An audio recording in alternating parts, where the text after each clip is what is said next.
Here's a bulletin from Vienna. Chancellor Hitler termed Austria the latest and greatest addition to the German Reich.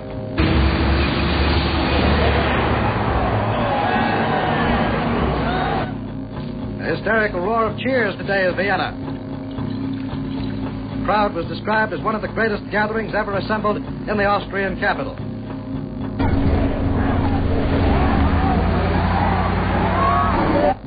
Meanwhile, an unidentified man fired at Nazi stormtroopers from a window and then shot himself dead.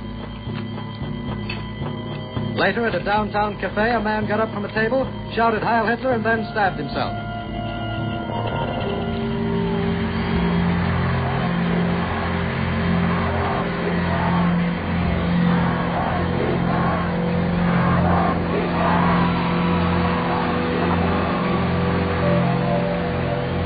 It was the 12th of March, and Hitler was taking Austria. The treaty that had ended World War I forbade the union of Germany and Austria. But the majority of Austrians wanted it. As one foreign newspaper observed, if Hitler was raping Austria, then the Austrians liked getting raped.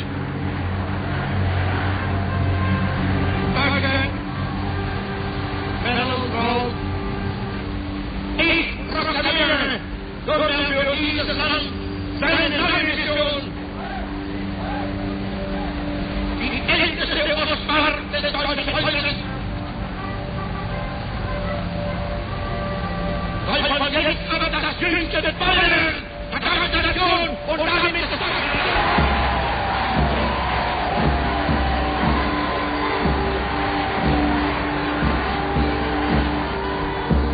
Overnight, the German Empire had grown by 5 million citizens.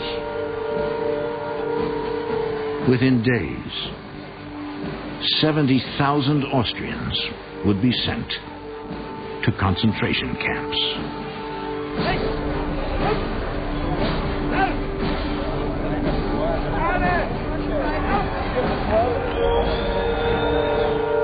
Nazi songs and Nazi salutes everywhere. The city is a sea of swastika flags.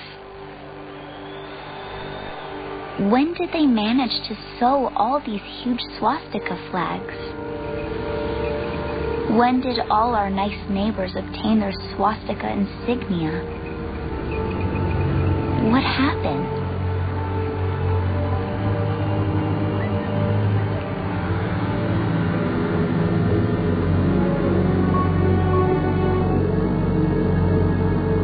As I write, an immense flight of bombers is droning past overhead,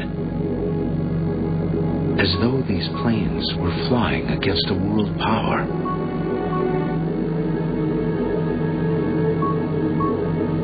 You, up there, I hate you.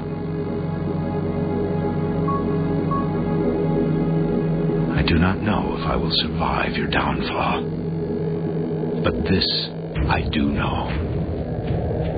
This is a caricature of Germany, smeared by a malignant ape escaped from a leash.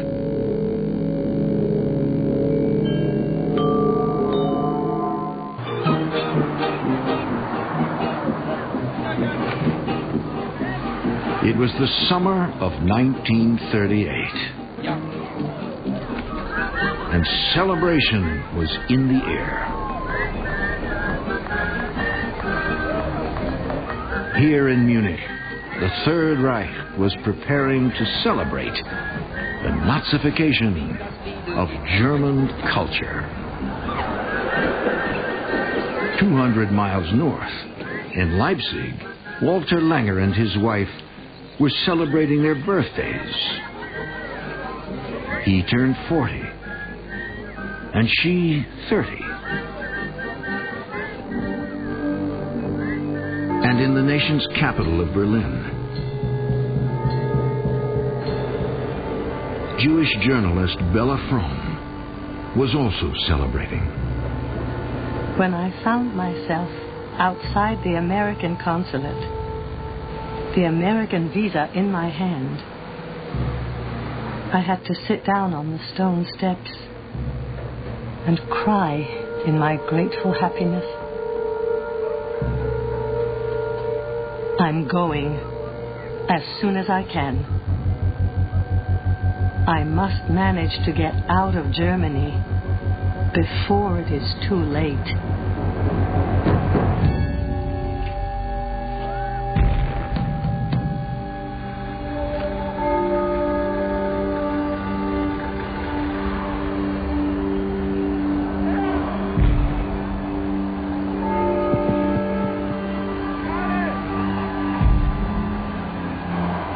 It was the 9th of July, 1938. By special will of the Führer, the city of Munich was hosting a 72-hour festival dedicated to German art.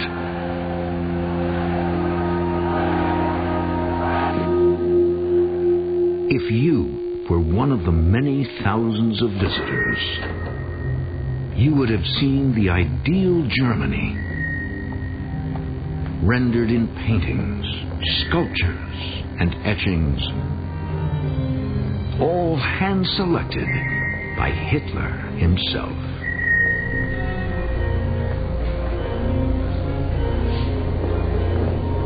I was conducted through the House of German Art.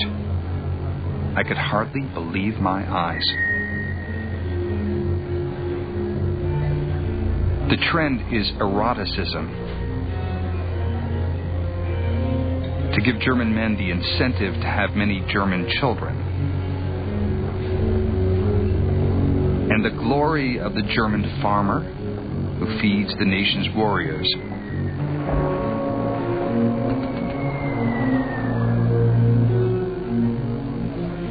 And, of course, heroism in battle.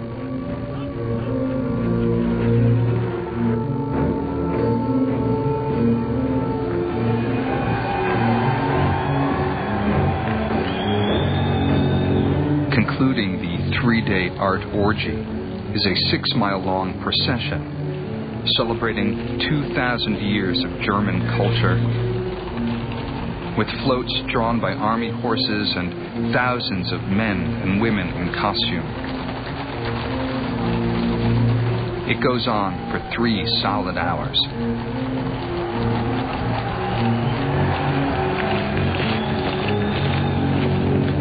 At the end, the symbol of the Third Reich, the sovereign German eagle.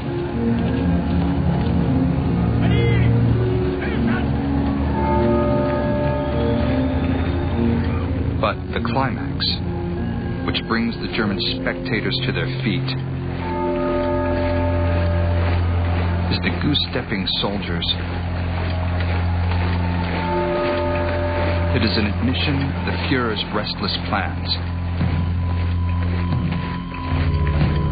for world conquest.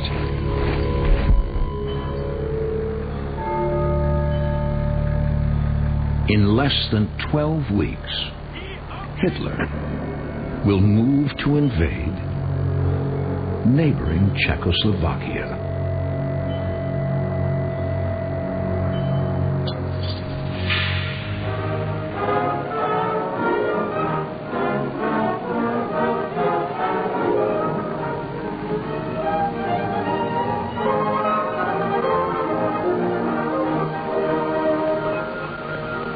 Germany is one of the most popular tourist countries in the world.